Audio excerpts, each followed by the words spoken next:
السلام علیکم ورحمۃ اللہ وبرکاتہ۔ محترم ناظرین، ایک بہت ہی اہم مسئلہ لے کر آپ حضرات کی خدمت میں حاضر ہوا ہوں، جو آج کل عموماً پیش آتا ہے۔ وہ مسئلہ یہ ہے کہ اپنی آنکھیں ڈونیٹ کرنا کیسا ہے، یا اپنے جسم کا کوئی اور عضو مثلاً جگر وغیرہ کسی اور آدمی کو عطیہ کر دینا، ہدیہ کر دینا، یہ کیسا ہے۔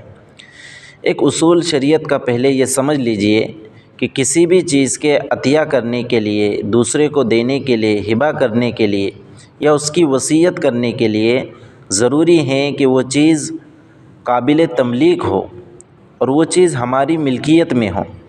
وہ چیز قابل تملیک ہو یعنی وہ چیز مال بن سکتی ہو اور وہ ہماری ملکیت میں ہو۔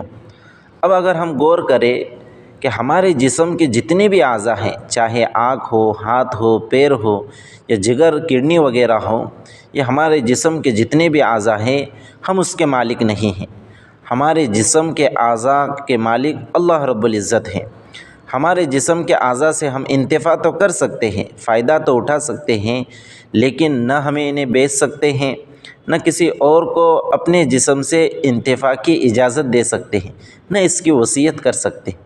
لہٰذا اس اصول کی روشنی میں اگر ہم دیکھیں تو ہم اپنی آنکھیں یا جسم کا کوئی بھی عضو کسی اور آدمی کو ڈونیٹ نہیں کر سکتے، کسی اور آدمی کو ہدیہ اور عطیہ نہیں کر سکتے۔ نہ ان چیزوں کی ہم مرنے سے پہلے وصیت کر سکتے ہیں کہ ان چیزوں کو دوسروں کو ہدیہ یا عطیہ کر دیا جائے۔